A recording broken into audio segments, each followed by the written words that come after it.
आज हम लोग पढ़ेंगे रस के अवयव, कि रस के अवयव कौन कौन से हैं, कितने हैं, उन सभी अवयवों को पढ़ेंगे। ठीक है, तो रसावयव जो बना है, रस प्लस अवयव से मिलकर बना है। सामान्यतः रस के 4 अवयव हैं। रस के कितने अवयव हैं? 4 हैं। अस्थाई भाव, विभाव, अनुभाव और संचारी। कौन कौन से? अस्थाई भाव, विभाव, अनुभाव और संचारी। भरत मुनि ने 3 माना है, तो किसको? अस्थाई भाव को हटा दिया। तो आचार्य भरत मुनि के अनुसार रस के कितने अवयव हैं? तो 3 है। इनके सूत्र है विभाव, अनुभाव, विभाव, विभावानुभाव व्यभिचारी संयोग द्रास निष्पत्ति। विभाव और अनुभाव तथा व्यभिचारी के संयोग से जो निष्पत्ति होती है उसे रस कहते हैं। ठीक है, तो विभाव, अनुभाव और व्यभिचार। तो सबसे पहले हम लोग किसको पढ़ेंगे? अस्थाई भाव को। ठीक है, किसको पढ़ेंगे? अस्थाई भाव की। अस्थाई भाव होता क्या है? तो देखो, अस्थाई भाव जो होता है वो व्यक्ति में सदा विद्यमान रहता है, सदा विद्यमान रहता है। जैसे अगर कोई व्यक्ति दुष्ट है या गुस्सेला टाइप का है तो उसके मन में उसके बाद से भी लगेगा कि ये हमेशा गुस्सा में ही बोलता। अगर कोई व्यक्ति रोमांटिक है, श्रृंगारिक है, तो उनकी हर भाषा लगेगी कि एकदम श्रृंगारिक रूप से जो है बोल रहा है, प्रेम पूर्वक बोल रहा है। तो यही होता है स्थायी भाव, जो कि सदा विद्वान रहता है। तो आचार्य विश्वनाथ ने साहित्य दर्पण में लिखा है। किसमें? साहित्य दर्पण में लिखा है। तो आचार्य विश्वनाथ जो है साहित्य दर्पण में लिखते हैं कि जिसे अवरोधी या विरोधी भाव अपने में तिरोहित करने में अक्षम होते हैं और जो आस्वाद के मूल होते हैं उन्हें अस्थायी भाव कहा जाता है। किसने कहा था? आचार्य विश्वनाथ। किसमें? साहित्य दर्पण में। ठीक है, रस के मूल भाव को अस्थायी भाव कहा जाता है। ये देखो इंपॉर्टेंट होता है। रस के कितने होते हैं? रस कितने हैं? 9। तो हर में जो है उसका अस्थायी भाव रहता है। जैसे श्रृंगार का अस्थायी भाव हो गया रीति, रति। वीर रस का हो गया उत्साह, अस्थायी भाव। उसके बाद हास्य रस का हो जाएगा अस्थायी भाव, हास, मतलब इसी प्रकार से। ठीक है, तो अस्थायी भाव जो है रस में, यानी कि व्यक्ति में, अस्थायी भाव रस में प्रारंभ से अंत तक विद्वान रहता है। यह चित्त का स्थिर मनोविकार है। ये चित्त का जो है, व्यक्ति के मन का, मनोभाव का स्थिर मनोविकार है कि ये जो है हमेशा रहता है। स्थिर मनोविकार व्यक्ति में जो है वो सर्वदा रहेगा, अस्थायी भाव। ठीक है, सदा रहता। ठीक है, वही संचारी जो है, ये संचारी भाव ये क्षण भर के लिए आता है। क्षण भर के लिए आता है, फिर तुरंत चला जाता है। जैसे देखो, व्यक्ति कोई क्षण भर के लिए सुख यानी भक्ति में लीन होता है, कुछ क्षणों के लिए लगेगा कि एकदम भगवान का भक्त है, लेकिन फिर अचानक जो है वो क्रूर हो जाएगा, क्रूर। तो संचारी जो क्षण भर के लिए आता है कि अचानक देखोगे कि व्यक्ति हमेशा दुख है, तो उसका अगर व्यक्ति हमेशा दुख रहता है, हंसता उस्ता नहीं है, दुखी सा महसूस लगता है, तो उसके मन में जो है अस्थायी भाव शौक होगा। क्या? शौक अस्थायी भाव होगा। लेकिन वो अचानक देखो कि हंस लिया थोड़ा, फिर उसी अपनी स्थिति जो उसका कि अस्थायी भाव होगा, शौक उसी में पुनः लौट जाता है। अगर थोड़ा सा हंस लिया आके, तो वो जो है संचारी भाव हो गया। ठीक है, संचारी भाव थोड़ा देर के लिए आता है। ठीक है, अब देखो अनुभव किसे कहते हैं? ये बाहरी चेष्टाएं होती हैं जो जिसकी की जिज्ञासा हो जाती है, चेष्टाएं उत्पन्न हो जाती है, नहीं कि बाहरी चीज़ों को देखो। जैसे कि हमने विमान देखा, हम यहाँ जा रहे हैं दिल्ली, और पटना जो है, पटना के एरोप्लेन जहाँ पे उतरती है, यानी कि हवाई अड्डा होती हुई अगर ट्रेन गुजर रही, तो उस जो है वो हवाई जहाज को देख के हमारे मन में अगर उत्पन्न हो रहा कि काश ओह, हम भी अगर एरोप्लेन से ही जाते ना अभी दिल्ली, कितना अच्छा लगता है, 1 घंटा में पहुंच जाते हैं। तो क्या हुआ? अनुभव हमारे शरीर में, हमारे मनोभाव जो है उत्पन्न हो रहा है। तो बाहरी चेष्टाओं को, किसको?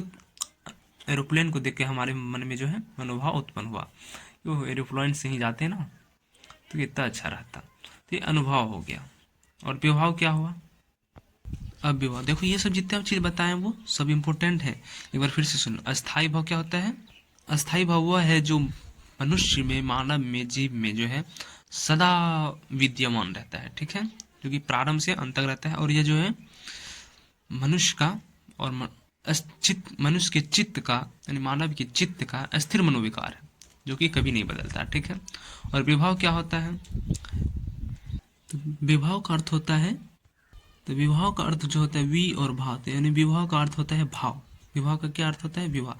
ये विभाव जो है अस्थायी भाव को जागृत करता है। ये विभाव जो है अस्थायी भाव को जागृत करता है। ये विभाव के जो है 2 प्रकार होते हैं, एक आलम्बन विभाव और एक उद्दीपन। तो आलम्बन और उद्दीपन, तो आलंबन और उद्दीपन, उद्दीपन क्या होता है, पहले आलंबन देख लेते हैं। तो आलंबन के दो भेद होते हैं, कौन कौन से, आश्रय आलंबन और विषय आलंबन। आश्रय आलंबन और विषय आलंबन। आश्रय आलंबन क्या होता है, तो जिसके हृदय में प्रेम उत्पन्न हो, और विषय आलंबन जिसको देख कर उत्पन्न हुआ हो। तो जैसे कि एक है राम जी जब धनुष यज्ञ में किए हैं, तो जो है पुष्प वाटिका में सीता जी और भगवान राम भी गए हैं।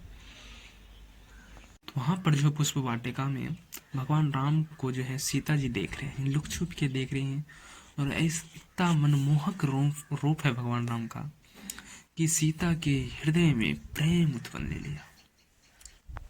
तो किसके हृदय में प्रेम उत्पन्न लिया, तो माता सीता के हृदय में भगवान राम को देखकर।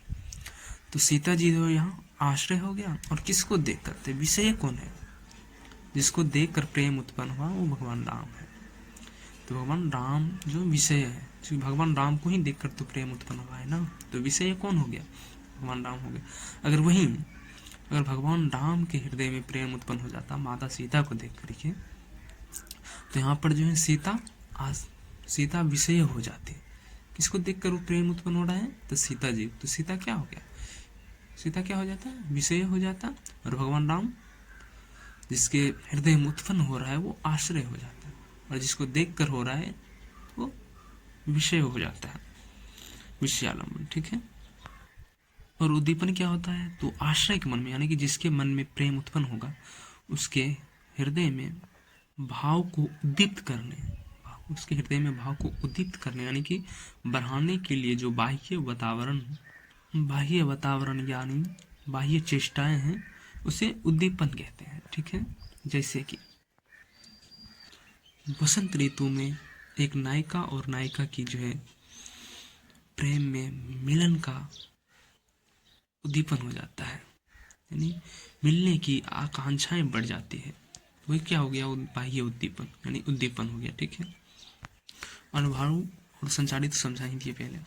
तो अब अस्थायी भाव को देखते हैं। तो अस्थायी भाव भी मिला जुला के देख ही लिए कि अस्थायी भाव जो होता है वो रस के मूल भाव को अस्थायी भाव कहा जाता है। रस के मूल भाव को अस्थायी भाव कहा जाता है। अस्थायी भाव ही रस में प्रारंभ से अंत तक विद्यमान रहता है। अस्थायी भाव जो है रस में प्रारंभ से अंत तक विद्यमान रहता है। यह चित्त का स्थिर मनोविकार है। चित्त का स्थिर मनोविकार है। कौन सा, अस्थायी। सहृदय के मन में जो भाव सदा विद्यमान रहता है, सहृदय के मन में जो भाव सदा विद्यमान रहता है उन्हें अस्थायी भाव कहा जाता है। जिसके अंतःकरण में जागृत होता है उस व्यक्ति को आश्रय कहते हैं। यानी जिस व्यक्ति के हृदय में ये जो है जागृत होता है उसे आश्रय कहते हैं, यानी कि जिसका सहारा लेकर ये हुआ है तो उसको ही आश्रय कहते हैं ना। तो ठीक है, अस्थायी भाव समझ लिए, सदा विद्यमान रहता है और जिसके अंतःकरण में जागृत होता है उस व्यक्ति को आश्रय कहते हैं। ठीक। तो जब अस्थायी भावों का संयोग विभाव, अनुभाव और संचारी भावों से होता है तो वे रस रूप में व्यक्त होते हैं। सिर्फ अस्थायी भाव से रस नहीं बन सकता, सिर्फ संयोग और विभाव से नहीं बन सकता। जब तक इन सबों का संयोग होता है तब जाकर रस रूप होता है। तो अस्थायी भावों का संयोग विभाव, अनुभव, अस्थायी भावों का संयोग जो है वो विभाव, अनुभव और संचारी भावों से होता है तब ये रस रूप में व्यक्त होते हैं। तो भरत मुनि ने रसों की संख्या कितनी मानी है, 8 मानी। भरत मुनि ने रसों की संख्या कितनी मानी, 8 मानी। कौन कौन से, श्रृंगार रस, हास्य रस। श्रृंगार, हास्य, करुण, रौद्र, वीर, भयानक, विवत्स, अद्भुत। श्रृंगार, हास्य, करुण, रौद्र, वीर, भयानक, विवत्स, अद्भुत। ठीक है। तो श्रृंगार रस का जो है अस्थायी भाव हो जाता है रति, और हास्य का अस्थायी भाव होता है हास्य, करुण का होता है शोक, रौद्र का होता है, और वीर का क्या होता है, सब आगे पढ़ेंगे। ठीक है। दंडी ने रसों की संख्या कितनी मानी है, 8 मानी है। दंडी ने रसों की संख्या कितनी मानी है, 8। और उद्भट ने रसों की संख्या 9 मानी है, यानी शांत नवम रसों। रस की जो संख्या 8 थी उसमें जो है नवमा रस शांत को जोड़ दिया। तो श्रृंगार रस, श्रृंगार, हास्य, करुण, रौद्र, वीर, भयानक। श्रृंगार, हास्य, करुण, रौद्र, वीर, भयानक। विभत्सादु भूताशच्य नवम नट्यो रसा स्मृता। यानी कि एक श्रृंगार हो गया, दूसरा हास्य, तीसरा करुण, चौथा रौद्र, पांचवा वीर, छठा भयानक, उसका बाद विभत्स, सातवां विभत्स, उसके बाद अद्भुत, ये सातवां हो गया, आठवां 8वां, उसके बाद शांत, ठीक है। उसके बाद रुद्रट ने रसों की स्वीकृति संख्या में प्रेयान नामक रस को स्मृत कर संख्या 10 कर दी। रुद्रट ने जो है रसों की स्वीकृति संख्या में प्रेयान नामक रस को भी सम्मिलित कर दिया। रुद्रट ने प्रेयान नामक रस को भी सम्मिलित कर दिया, जिससे इसकी संख्या बढ़ाकर 10 कर दी है, ठीक। अब जो है वो अस्थाई भाव का वर्गीकरण पढ़ेंगे। अस्थाई भाव पढ़ लिए कि अस्थाई भाव होता क्या है। ये जो है हृदय में सदा विद्यमान रहता है अस्थाई भाव। अब इसका वर्गीकरण देखते हैं। अस्थाई भाव का वर्गीकरण में इसमें कौन कौन से आएंगे, जैसे देखो श्रृंगार रस का अस्थाई भाव क्या होता है, रति। तो ये सब जो अस्थाई भाव, जितने भी श्रृंगार है उसका अस्थाई भाव जो है वही अस्थाई भाव का वर्गीकरण में आएगा। तो नाट्य शास्त्र में आचार्य भरत मुनि ने अस्थाई भावों की संख्या 8 स्वीकार की थी।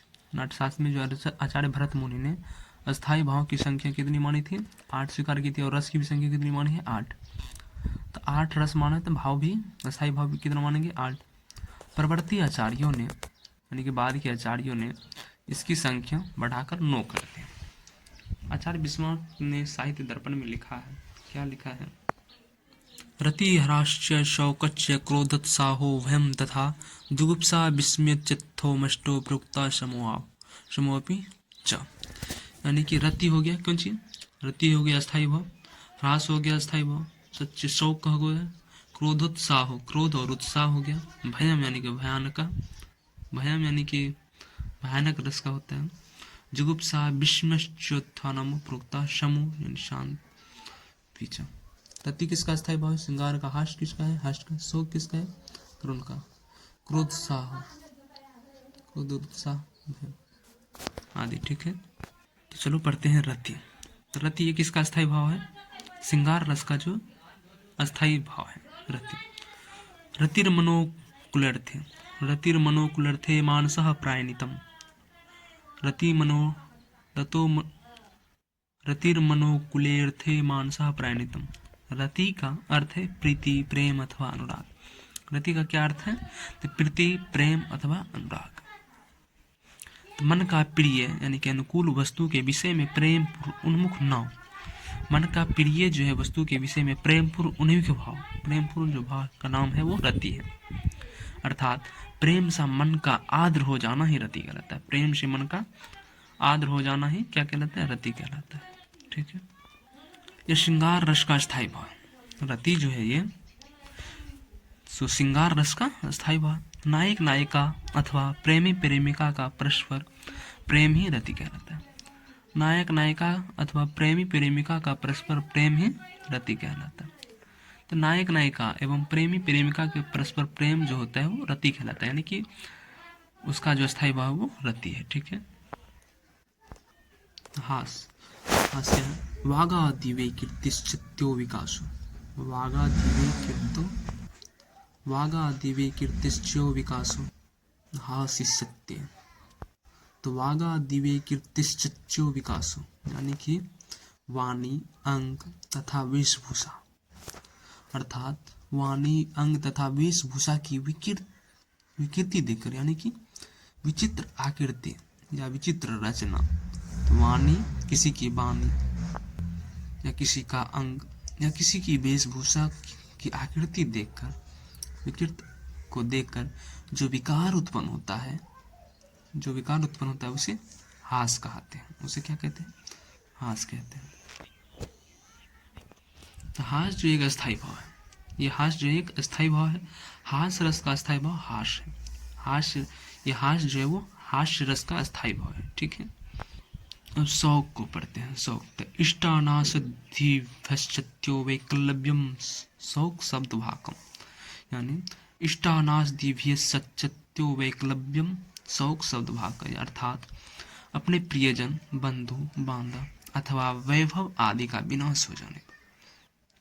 ये शौक कब आता है, जब अपने कोई प्रियजन हो, अपने कोई बंधु बांधव तथा वैभव आदि का, वैभव कीर्ति का विनाश हो जाने पर चित्त में जो व्याकुलता उत्पन्न होती है, नाश हो जाने पर जो चित्त में जो है व्याकुलता उत्पन्न होती है उसे शौक कहते हैं।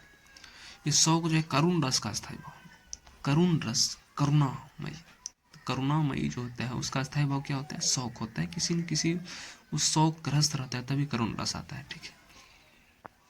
अब क्रोध को देखते हैं, क्रोध को, सॉरी क्रोध नहीं, क्रोध को। तो प्रतिकैलुषु प्रतिकूलेषु प्रतिकूलेषु तेक्षन्नस्याबोध क्रोधिष्यते। तो प्रतिकूलेषु तेक्षन्नस्याबोध क्रोधिष्यते, अर्थात विरोधियों के विषय में उत्कट उत्कट उपकार करने के ज्ञान को उत्पन्न करने वाला चित्त विकार विशेष क्रोध कहलाता है। विरोधियों के विषय में उत्कट अपकार करने के ज्ञान को, विरोधी जो है तुम्हारा कोई विरोधी अगर कोई उत्कृष्ट कार्य कर रहा है या उत्कृष्ट उसे ज्ञान की प्राप्ति हो रहा है, कोई ऐसा कार्य कर रहा है जो तुमको वो अच्छा भी कर रहा है या तुम्हारे साथ बुरा भी कर रहा है, तो तुम्हें क्रोध आएगा। तो चित्त विकार का विशेष क्रोध कहलाता है। ये क्रोध जो है कब होता है? ये क्रोध जो है रौद्र रस का स्थायी भाव है। क्रोध किसका स्थायी भाव है? रौद्र रस का स्थायी भाव है। ठीक है, तो उत्साह को देखते हैं। किसको? उत्साह को। उत्साह क्या है? कार्यारंभेषु सुरंभ अस्थेयानुत्साह उच्यते। कार्यारंभेषु सरंभ स्थेयानुत्साह उच्यते, अर्थात किसी महान अथवा शुभ कार्य करने के लिए मन में जो आवेश अथवा उल्लास उत्पन्न होता है, कोई महान कार्य करने के लिए जो मन में उल्लास उत्पन्न होता है उसे उत्साह कहते हैं। उल्लास या आवेश उत्पन्न होता है उसे उत्साह कहते हैं। यह वीर रस का स्थायी भाव है। ये उत्साह जो होता है ये वीर रस का स्थायी भाव है। ठीक है, तो भय अस्थायी भाव जो होता है वो किसका क्या है? भय क्या है देखते हैं। तो रौद्र शक्त्या तु जनितम, रौद्र शक्त्या तु जनितम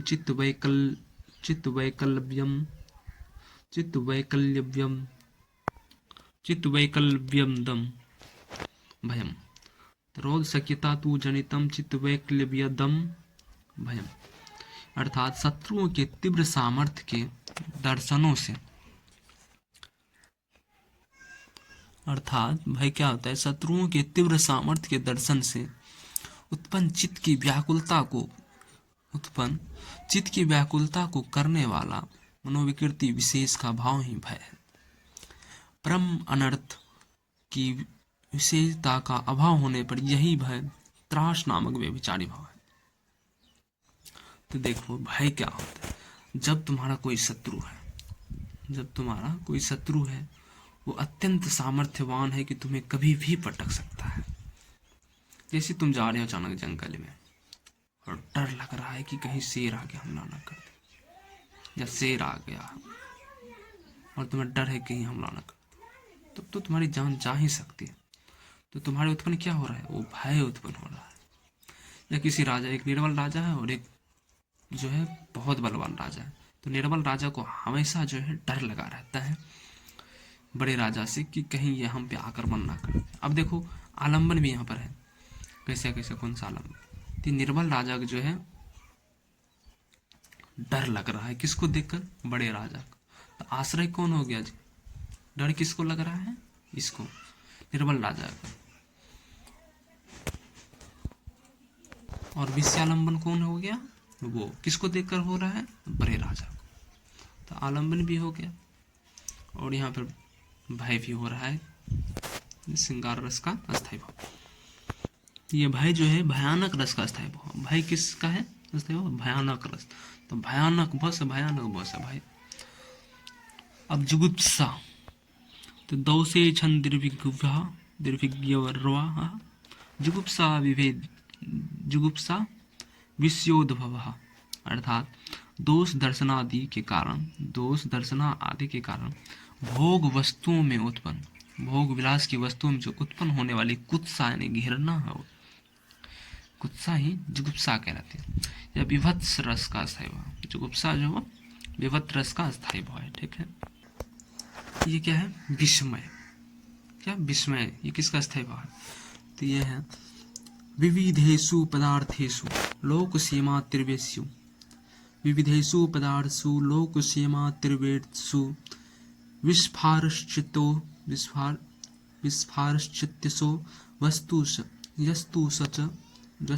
यस्तु स विस्मय उद्धृतः। विविधेषु पदार्थेषु लोक सीमा त्रिवेशु विस्फारश्चितेषु यस्तु स विस्मय उदाहृतः, अर्थात नाना प्रकार के लोग की सीमा का अतिक्रमण करने वाले अर्थात अलौकिक पदार्थों में चित्त का विकास होना होता है, उसे ही विस्मय कहते हैं। तो विस्मय जो है अद्भुत रस का है, अद्भुत रस का। तो निर्वेद को देखते हैं। निर्वेद यानी कि निर्वेद कहते हैं शम को। तो समो निरहावस्थायाम स्वात्म विश्राम्यम सुखम। समो निरहावस्थायाम स्वात्म विश्रामजम सुखम। अर्थात जब संसार की अमरता तथा नित्य और अनित्य रहने वाले वस्तुओं की विचार से, जो संसार की अमरता तथा नित्य और अनित्य रहने वाले वस्तुओं की विचार से मन में उनके प्रति विरक्ति यानी कि वैराग्य उत्पन्न हो जाता है, उसे निर्वेद या सम कहते हैं। यानी निर्वेद क्या है?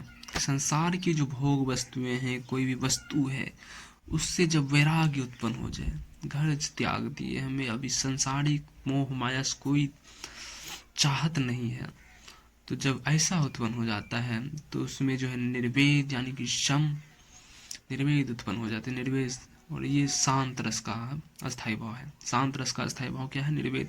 ये सब भक्ति लीन जो है साधु, उसमें होते हैं उत्पन्न, ठीक है। तो टोटल कितने अस्थायी भाव पढ़ लिए? 9 पढ़ लिए। कौन कौन से देख लेते हैं। एक ये पढ़े रति, तीसरा शोक पर है, चौथा क्रोध पर है, पांचवा उत्साह पर है, और छठा भय पर है, और सातवां जुगुप्सा पर है, और आठवां क्या? विस्मय पर है, और नौवां क्या पर है? निर्वेद। तो रस को कितने भरत मुनि ने 8 माना, और एक जो था वो 9 कर दिया, और एक और आया वो 10वां कर दिया, 10 रस कर दिया, ठीक है। तो 9 रस अधिकांश माना गया है, तो 9 रस का अस्थायी भाव, 9 का अस्थायी भाव भी पढ़ लिए। अब जो इसी का थोड़ा शॉर्ट देखते हैं कि इधर देखेंगे रस एवं उनके अस्थायी भाव, इधर रस रहेगा और इधर अस्थायी भाव रहेगा, तो किस रस का क्या अस्थायी भाव है, ठीक है। तो सबसे पहले देखते हैं श्रृंगार रस। श्रृंगार रस का अस्थायी भाव क्या है? रति। श्रृंगार रस का अस्थायी भाव क्या है? रति। देखो, एक साहित्य में एक रीति काल भी है। क्या रीति काल? वो इसी के बाद से है, इसी अस्थायी भाव के नाम पे है रीति काल। अब बोलो कैसे? कि जब रीति काल था, राजाओं महाराजाओं के जब अंग्रेज आ गया, तब उनको जो है ना युद्ध करना है ना कुछ करना है, तो राजा क्या हो गए? भोग विलास मिले, तो उनके कवि भी क्या करेंगे? राजा जैसे कार्य करेंगे उसी के अनुसार उनकी रचना करेंगे। तो कवि भी जो है भोग विलास पे ही यानी कि श्रृंगारिक रचना करने लगे। तो जब श्रृंगारिक रचना करने लगे तो उसको जो है श्रृंगारिक काल भी कह सकते हैं, लेकिन नाम कर दिया रीति काल। रीति काल क्यों रखा? तो श्रृंगारिक काल का जो अस्थायी भाव होता है रति यानी कि रीति, ठीक है। तो श्रृंगारिक काल, श्रृंगार का जो अस्थायी भाव होता है रति, तो इसी में काल जोड़ दिया, तो रति काल यानी कि श्रृंगारिक काल या रति काल, ठीक है। यहीं से लिया गया और कहीं से नहीं। उसके बाद करुण रस। तो श्रृंगार का अस्थायी भाव क्या हो गया? रति। करुण रस का अस्थायी भाव शौक। तो करुण कब आता है? जब कोई व्यक्ति शौक, कोई अपने का चले जाने, अपने बंधु बांधव सखा संबंधी की चले जाने, या कोई धन संपत्ति के चले जाने से जो शौक उत्पन्न होता है, तभी तो करुण रस की उत्पत्ति होती है। शौक आने पर रस की उत्पत्ति होती है, ना कि पहले रस आता है, ठीक है। पहले स्थायी भाव आएगा, उसके बाद रस आएगा। उसके उत्साह से क्या बनता है? वीर रस होता है। तो सबसे पहले मन में क्या आता है? उत्साह। तो वीर रस का अस्थायी भाव क्या हो गया? उत्साह। उत्साह में ही वीर रस की उत्पत्ति होती है। उसके बाद हास रस का अस्थायी भाव क्या है? हास। हास रस का अस्थायी भाव क्या है? हास। अरे हास। रोध रस का अस्थायी भाव है क्रोध। रोध में मिल रहा है, मिलता जुलता। देखो, वीर और रोध में जो है कंफ्यूजन हो जाता है कि वीर का अस्थायी भाव क्या है और रोध का अस्थायी भाव क्या है। तो वीर का उत्साह, वीर कौन होता है? जो कि लड़ने के लिए हमेशा तत्पर, उसके पास जो है क्रोध नहीं, वीर के मन में हमेशा उत्साह रहता है कि हमें युद्ध भूमि में जो है अमर होना है, यानी कि वीर गति को प्राप्त करना है युद्ध भूमि में, ठीक है। तो उसके मन में युद्ध में जो वीर, उसके मन में जो हमेशा उत्साह रहता है कि हम भी युद्ध भूमि में जाए। तो वीर के मन में क्या रहता है? वीर के मन में उत्साह रहता है हमेशा कि हम भी युद्ध भूमि में जाए। और रौद्र, तो रोध होता है क्रोध। जब एक दूसरे राजा को जो है, मतलब एक राजा को दूसरे राजा से जो है क्रोध हो, तो वहां पे रौद्र रस होता है, यानी कि बदला लेने की जो है वो इत्यादि इत्यादि में क्या होता है, क्रोध यानी कि रौद्र रस होता है। ठीक है, तो वीर और रौद्र को समझ लिए। वीर के मन में हमेशा क्या रहता है, उत्साह रहता है युद्ध भूमि में जाने के लिए, और रौद्र की जो है ये क्रोध रस, क्रोध अस्थायी भाव का जो है रौद्र रस होता है। तो रौद्र रस का अस्थायी भाव क्या हो गया, क्रोध। और विभत्स का अस्थायी भाव घृणा, विभत्स का घृणा या जुगुप्सा। भयानक रस का अस्थायी भाव क्या है, भय। भयानक भय है, भय है ना, भय इधर भी है, इधर भी भय है, तो भयानक का भय। और अद्भुत रस का आश्चर्य, तो जहाँ पर आश्चर्य आ जाए, अचानक देखो कि कोई शौन पड़ी सी युवती आके तुम्हारे घर सामने खड़ी होगी, तो तुम्हें क्या होगा, आश्चर्य हो जाएगा, ये तो अप्सरा है जी, कहाँ से आ गई। तो वहां पे अद्भुत रस होती है, यानी अलौकिक वर्णन करोगे तुम। तो आश्चर्य, अद्भुत रस का स्थायी भाव क्या है, आश्चर्य। और शांत रस का भक्ति रस में चला गया तो निर्वेद या निर्वेदी। और वात्सल्य रस का वात्सल्य वात्सल्यता। और भक्ति रस का अनुराग भागवत विषयक रति। भक्ति रस में अनुराग या भागवत विषय। तो भक्ति और शांत रस जो है, शांत रस में निर्वेद निवृत्ति और भक्ति रस में अनुराग। तो समझ लिए, श्रृंगार रस का स्थायी भाव क्या है, रति। और करुण रस का स्थायी भाव शौक। वीर को क्या रहता है, करुण रस का आता है जब शौक होता है, यानी कि शौक रहता है अपने बंधु बांधव के चले जाने का। और वीर रस का आता है वीर को उत्साह रहता है युद्ध भूमि में जाने के लिए। और हास्य रस, हास्य रस का स्थायी भाव है हास, यानी हास है ना, दोनों हास ही रहेगा, हास का हास ही रहेगा। रौद्र का जब एक दूसरे राजा को जो है एक दूसरे से क्रोध रहता है, तब रौद्र रस की उत्पत्ति होती है। तो रौद्र का स्थायी भाव क्रोध। अरे द्रोह है ना, तो इधर भी द्रोह लगेगा ना, ये र है ना छोड़ा, तो इधर भी रौद्र क्रोध, रौद्र क्रोध नहीं लग रहा है, विलोम शब्द जैसा। और विभत्स का घृणा या जुगुप्सा। विभत्स का स्थायी भाव क्या होगा, घृणा या जुगुप्सा। और भयानक का भय, भय रहेगा, भय भय। और अद्भुत रस का स्थायी भाव है आश्चर्य या विस्मय। अद्भुत, अरे अद्भुत कला थी उनकी, यानी कि आश्चर्यजनक कला थी, अद्भुत कला थी उनकी, यानी कि आश्चर्यजनक कला थी। अद्भुत का स्थायी भाव आश्चर्य। और शांत रस का निर्वेद या निर्वृत्ति। वात्सल्य का वात्सल्य, नाम जो नाम है वही रहेगा। और भक्ति रस का अनुराग या भागवत विषय। ठीक है, यहाँ तक समझ लिए। अब विभाव को पढ़ेंगे। ठीक है, विभाव को देखते हैं। ठीक है, तो विभाव, विभावः कारणं निमित्तं, विभावः कारणं निमित्तं हेतुरिति प्रायः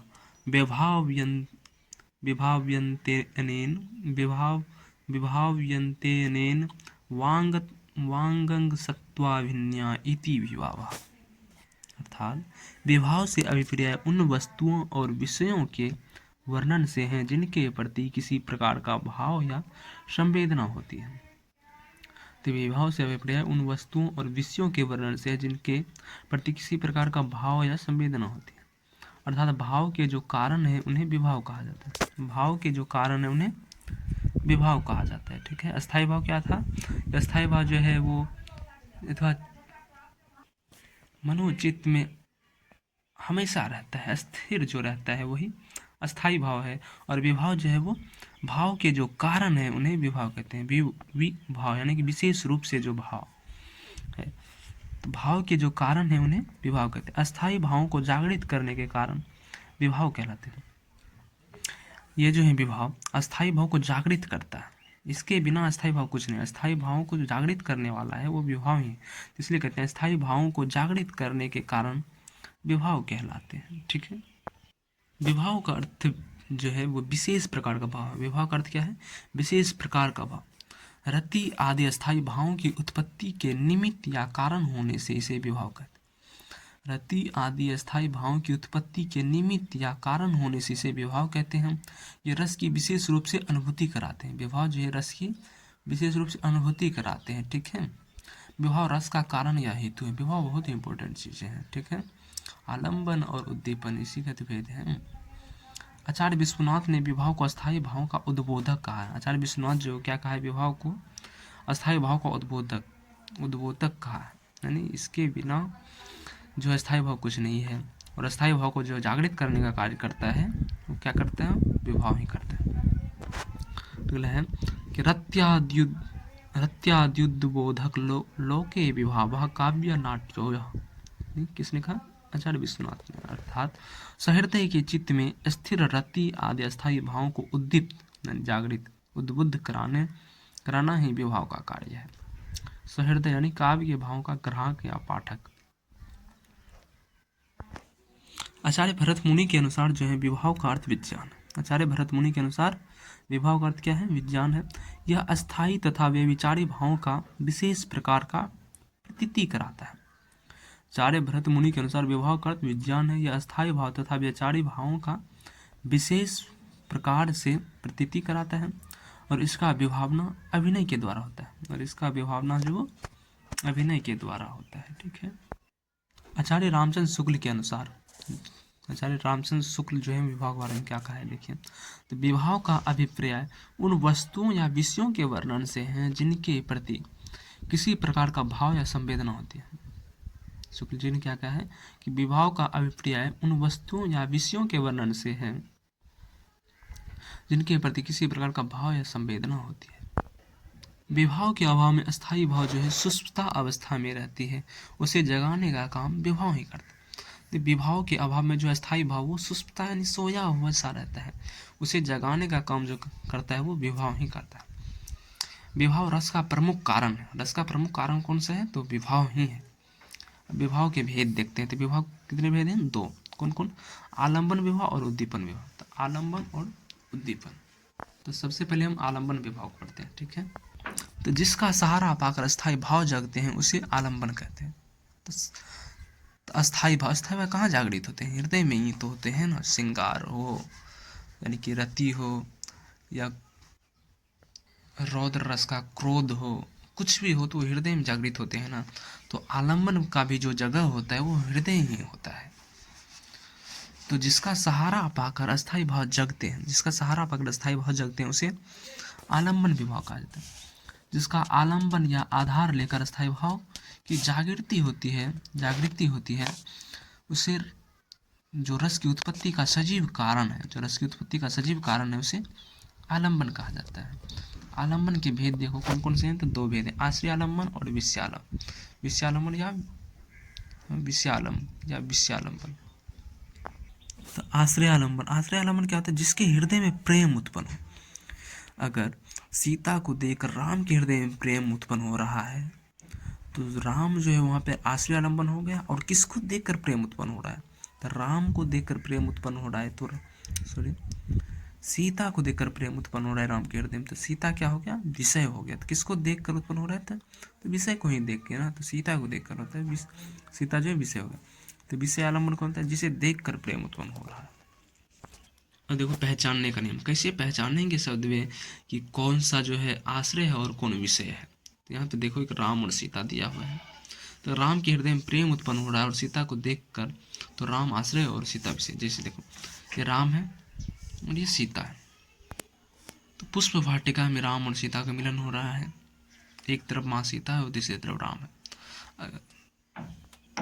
तो सीता को देखकर राम के हृदय में जो है प्रेम उत्पन्न हो रहा हो, सीता को देखकर जो है राम के हृदय में अगर प्रेम उत्पन्न हो रहा हो, आह कितना मनमोहनी है ये सीते। तो अगर भगवान राम के हृदय में प्रेम जागृत हो रहा है माँ सीता को देखकर, तो राम क्या हो गया, ये आश्रय हो गया। और किसको देखकर प्रेम उत्पन्न हो रहा है, तो सीता को देखकर, तो ये सीता जो विषय हो गया। कहीं कहीं प्रकृति भी जो है सो विषय हो जाती है। कैसे, जैसे कि अगर शरद ऋतु हो और इसी में तुम्हें प्रेम की चाहत हो रही, तो विषय क्या हो गया, ये शरद ऋतु हो गया। ठीक है। और आश्रय प्रेम। उसी प्रकार देखो दूसरा है, अगर सीता राम को देख रही है, ठीक है, और सीता के हृदय में प्रेम उत्पन्न हो रहा है।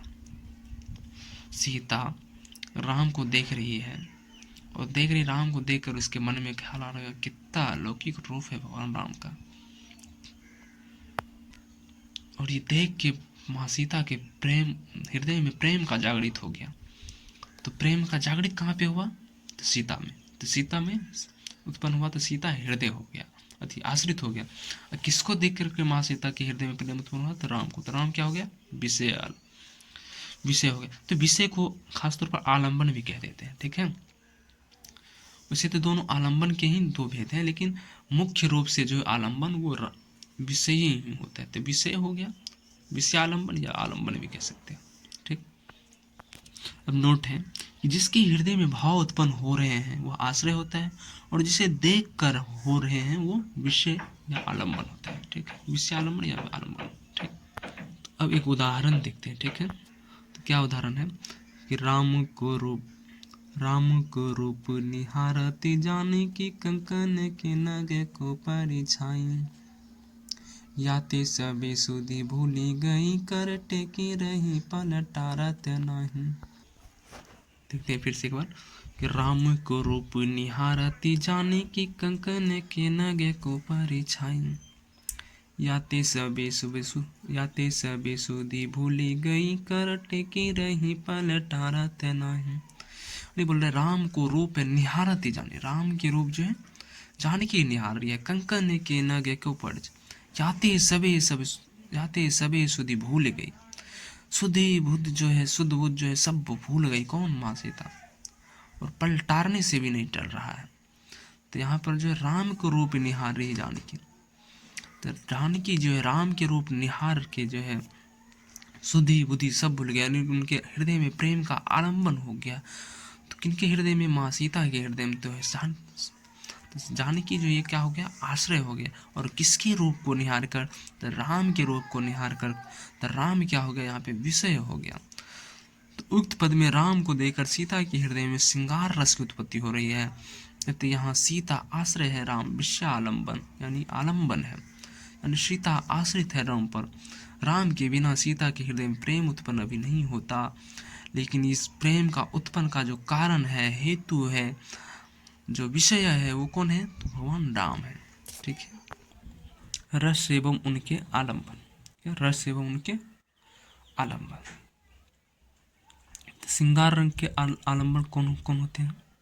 तो नायक नायिका आलम्बन, जैसे कि एक नायक और नायिका, इसमें से कोई एक आश्रय होगा तो कोई विषय होगा, ठीक है। तो श्रृंगार रस के नायक नायिका, नायक श्रृंगार रस के आलम्बन, नायक नायिका, पति पत्नी या प्रेमी प्रेमिका। तो पति, जैसे देखो पति पत्नी, पति को देखकर अगर पत्नी के मन में जो है प्रेम जागृत हो रहा है, पति को देखकर पत्नी के मन में जो प्रेम जागृत हो रहा है हृदय में, तो पत्नी क्या हो गया? आश्रय, आश्रय आलम्बन, और पति क्या हो गया? विषय आलम्बन। तो आलम्बन ही है। और प्रेमी प्रेमिका, श्रृंगार रस में नायक नायिका, पति पत्नी, प्रेमी प्रेमिका। और भयानक रकम में आलम्बन कौन होता है? हिंसक प्राणी, शेर, चीता, बाघ, सर्प आदि। और करुण रस में आलम्बक कौन होता है? तो मृत परिजन। और हास्य रस में जिसे देख कर आए, जिसे देख कर हंसी आए वो विषय आलम्बन हो जाता है ना। तो जिसे देख कर आए, हंसी आए, विदूषक, बिगड़ती आकार आदि। रौद्र रस, देशद्रोही, रौद्र रस का आलम्बन कौन सा? देशद्रोही, दुराचारी, राजद्रोही। और वीर रस शत्रु, वैरी, विपक्ष। और विवत्स रस घृणास्पद पदार्थ अथवा श्री गलीला से विवत्स रस। अद्भुत रस अलौकिक वस्तु या व्यक्ति, घटना। शांत रस ईश्वर, भक्त, संसार की क्षण भंगुरता इत्यादि। शांत रस ईश्वर, भक्त, संसार की क्षण भंगुरता इत्यादि, ठीक है। अब उद्दीपन विभाव देखते हैं। तो इससे पहले हम लोग क्या पढ़े? आलम्बन पढ़ लिए, विभाव पढ़ रहे थे। इसी का दो भेद था, कौन कौन? आलम्बन और उद्दीपन, ठीक है। तो आलम्बन पढ़ लिए, विभाव के भेद थे आलम्बन विभाव और उद्दीपन विभाव। आलम्बन तो पढ़ लिए। आलम्बन क्या होता था? आश्रय आलम्बन और विषय आलम्बन, या विषय आलम्बन या विषय, सॉरी आलम्बन भी अगर कह दे तो विषय को कह देते हैं, ठीक है। तो आश्रय आलम्बन जिसके हृदय में प्रेम उत्पन्न हो, और आलम्बन किसे कहेंगे? जिसे देखकर प्रेम उत्पन्न हो, या विषय आलम्बन, ये हो गया, ठीक है। अब पढ़ेंगे उद्दीपन। तो उद्दीपन क्या होता है? तो आश्रय के मन में जो है भाव को बढ़ाने के लिए जो बाह्य वातावरण या कारक है वो उद्दीपन विभाव कहलाता है, ठीक है। तो उसी को देखते हैं अब। तो विभाव का दूसरा भेद पढ़ेंगे अब, उद्दीपन विभाव, ठीक। तो उद्दीपन विभाव आश्रय के मन में भाव को उद्दीप्त करने वाले विषय की बाहरी चेष्टाओं आश्रय की जो मन में है, विषय नहीं आश्रय, यानी कि जिसके हृदय में प्रेम उत्पन्न हुआ है या हो रहा हो, तो आश्रय के मन में भाव को उद्दीप्त करने यानी कि बढ़ाने वाले विषय की बाहरी चेष्टाओं, बढ़ाने वाले की विषय की बाहरी चेष्टाओं और बाह्य वातावरण को उद्दीपन कहते हैं। ठीक है, जैसे कि श्रृंगार रस आ जाएगा इसमें, कि जैसे श्रृंगार रस में चांदनी रात, पुष्प वाटिका, नदी तट, लता कुंज। भयानक रस का जैसे उत्पन्न होगा तो सघन वन, हिंसक पशुओं की आवाजें आदि, तो उद्दीपन विभाव पर है। तो जिन वस्तुओं या परिस्थितियों को देखकर अस्थायी भाव उद्दीप्त होते हैं, जिन वस्तुओं या परिस्थितियों को देखकर अस्थायी भाव उद्दीप्त यानी कि तीव्र होते हैं या होने लगते हैं, उसे उद्दीपन कहते हैं। ठीक है, ठीक है। उद्दीपन के अंतर्गत आलंबन की चेष्टाएं एवं देश काल की जो स्थितियां स्थायी भाव को उद्दीप्त करते हैं वह उद्दीप्त कहलाती है। उद्दीपन के अंतर्गत आलंबन की चेष्टाएं एवं देश काल की जो स्थितियां स्थायी भाव को उद्दीप्त करती हैं, जो स्थितियां जो स्थायी भाव को उद्दीप्त यानी तीव्र करती हैं, वह उद्दीपन कहलाती है। उद्दीपन के भी अब दो भेद हो गए, कौन कौन से? आलंबन बाह्य चेष्टाएं और बाह्य वातावरण। तो वहाँ जो है पीछे क्या पढ़े थे कि विभाव के दो भेद हुए थे, कौन कौन से? आलंबन और उद्दीपन। आलंबन पर लिए थे, आलंबन और उद्दीपन। आलंबन के भी दो भेद हो गए थे, आशय आलंबन और विषय आलंबन। और उद्दीपन के भी दो भेद हो गए, कौन कौन से? तो उद्दीपन के भी दो भेद हो गए, आलंबन बाह्य चेष्टा और बाह्य वातावरण। आलंबन की बाह्य चेष्टाएं जो है और बाह्य वातावरण है। ठीक है, तो बाह्य वातावरण में देखो क्या क्या आ जाएंगे कैसे। पहले श्रृंगार रस में देखें, रस एवं उनकी उद्दीपन विभाव। तो क्या हो गया? रस एवं उनके उद्दीपन विभाव को देखते हैं। उद्दीपन विभाव यानी कि बाह्य चेष्टाएं या बाह्य वातावरण। ठीक है, तो श्रृंगार रस, अगर श्रृंगार रस वहाँ पे है तो वहाँ पे उद्दीपन देखो कैसा आएगा। तो चांदनी रात, पुष्प वाटिका, नदी तट, लता कुंज। श्रृंगार रस में ऐसे ही आएंगे ना जो कि प्रेम को बढ़ाए। प्रेम, रति। श्रृंगार रस का स्थायी भाव क्या है? रति। तो रति को बढ़ाने का कार्य कौन करता है? स्थायी भाव को बढ़ाने का कार्य करता है उद्दीपन। ठीक है, यहाँ देखें ना, आश्रय के मन में भाव को उद्दीप्त करने वाले की बाह्य चेष्टाओं और बाह्य वातावरण को उद्दीपन कहा जाता है। और उद्दीपन के अंतर्गत आलम्बन की जो चेष्टाएं एवं देश काल की स्थितियां अस्थायी भाव, अस्थायी भाव क्या हो गया? श्रृंगार काल में रति। अस्थायी भाव को उद्दीप्त यानी तीव्र करती है वह उद्दीपन कहलाती है। तो अस्थायी भाव जो श्रृंगार काल के अस्थायी भाव होगी रति। तो रति को जो कौन बढ़ाएगा? चांदनी रात, पुष्प वाटिका। यहाँ पर क्या होगा कि अपनी प्रेमिका से मिलन की आकर्षणा तीव्र हो जाएगी। तो चांदनी रात, पुष्प वाटिका, नदी तट, लता कुंज, फूलों की महक, बसंत अथवा शरद ऋतु, पक्षियों की कलरव, शाखा सखियों का हास्य, हास्य विनोद इत्यादि। तो ये सब उद्दीपन हो गया श्रृंगार रस की रति को बढ़ाने के लिए। ठीक है, अब भयानक रस का जो है अस्थायी भाव क्या होता है भयानक रस का? तो भयानक रस का अस्थायी भाव होता है भय। तब भय को बढ़ाने का उद्दीपन देखो, उद्दीपन कौन सा होगा? सघन वन हुआ, कहीं जा रहे हैं रास्ते में, अंधेरी रात है, अंधेरी रात है और वन से गुजर रहे सघन वन है, हिंसक पशुओं की आवाजें आ रही है, तो भय जो है और बढ़ जाएगा। वो भय क्या होगा? और बढ़ जाएगा। तो ये क्या होगा? ये सब उद्दीपन ही तो है अस्थायी भाव को बढ़ाने के लिए। ठीक है, उनके बाद करुण रस। करुण रस का अस्थायी भाव क्या होता है? शोक होता है। इसमें देखो, शमशान की भूमि, मृत परिजन से संबंधित वस्तुएं। करुण रस के अस्थायी भाव क्या हो गया? शोक। अब देखो शोक में क्या क्या बढ़ाते हैं? शमशान की भूमि जो है वो शोक को और बढ़ा देता है। मृत परिजन से संबंधित वस्तुएं, अगर कोई व्यक्ति मृत हो गया उसके साथ संबंधित और उनकी कोई वस्तुएं हैं, कोई कपड़े हैं जो कि घर में टंगा हुआ है, जब जब उसे देखेगा उनका जो है शौक, करुण रस का जो शौक है वो और बढ़ जाएगा। उनकी कुछ यादें, स्मृतियाँ, ये सब क्या है? करुण रस के स्थायी भाव शौक को बढ़ाने का कार्य करता है। हास्य रस। हास्य रस का स्थायी भाव क्या होता है? हास्य। तो विकृत आकार, किसी की विकृत आकार, ये सब जो हास्य है और बढ़ जाएगा। और विचित्र वेशभूषा इत्यादि। रौद्र रस। तो रौद्र रस का स्थायी भाव क्या होता है? क्रोध। तो देशद्रोही के होकर क्या होगा? क्रोध और बढ़ जाएगा। दुराचारी व्यक्ति के द्वारा कही गई कर्मवी बातें अथवा शत्रु द्वारा किए गए अनिष्ट कृत्य से क्रोध और बढ़ जाता है। तो जो बढ़ाने का कार्य करता है स्थायी भाव को, वही उद्दीपन होता है। तो ये सब उद्दीपन है, ठीक है। किसका उद्दीपन है? तो रौद्र रस का उद्दीपन। रौद्र रस के स्थायी भाव कौन से हैं? क्रोध का उद्दीपन, ठीक। वीर रस, वीर रस में आता है युद्धवीर और दानवीर और धर्मवीर और दयावीर। तो वीर रस के अंतर्गत 4 वीर आते हैं। कौन कौन? युद्धवीर, दानवीर, धर्मवीर और दयावीर। युद्धवीर में युद्ध के लिए भूमि, शत्रुओं का पराक्रम। युद्धवीर युद्ध के लिए भूमि या शत्रुओं का पराक्रम। दानवीर दानवीर के लिए अन्य दाताओं का दान या दान पत्र द्वारा की गई प्रशंसा। धर्मवीर धर्म के लिए धर्म ग्रंथों में वर्णित इतिहास। और दयावीर के लिए दयनीय व्यक्ति की दुर्दशा। युद्धवीर के लिए जो युद्ध के लिए भूमि, शत्रु का पराक्रम, ये जो है बढ़ाने का कार्य करता है उद्दीपन। दानवीर के लिए अन्नदाताओं का दान या दान पत्र द्वारा की गई प्रशंसा, ये भी बढ़ाने का कार्य करता है। दानवीर के द्वारा की गई प्रशंसा, ये भी उद्दीपन हुआ ना, दानवीर को जो है और उद्दीपन देता है। धर्मवीर धर्म के लिए धर्म ग्रंथों में वर्णित इतिहास, जो धर्म के लिए जो धर्म ग्रंथ में वर्णित इतिहास है, ये भी वर्णित है, ये भी जो है उद्दीपन है। और दयावीर के लिए दयनीय व्यक्ति की दुर्दशा जो है, ये भी उद्दीपन का कार्य करता है उसके। और विभत्स रस, मांस और रुधिर में कीड़े पड़ जाना, हिंसक जानवरों द्वारा सबकी छत विछत कर देना। घृणा, विभत्स रस का होता है घृणा, विगुप्सा, ये सब देख के और घृणा आएगी, ठीक। अद्भुत रस, आलम्बन की वस्तुगत विचित्र चेष्टाएं, उसके अलौकिक रूप का अवलोकन, श्रवण इत्यादि से अद्भुत रस को ये बढ़ावा देता है। शांत रस, भजन, कीर्तन, सत्संग इत्यादि, ठीक है, ये सब शांत रस को बढ़ावा देता है। ये सब भजन, कीर्तन, सत्संग, ये सब जो है उद्दीपन का कार्य हो गया, करता है, ठीक। तो ये खत्म हुआ। अगले टॉपिक में हम लोग करेंगे अनुभव को, ठीक है। किसको करेंगे? हम लोग अनुभव पढ़ेंगे, ठीक।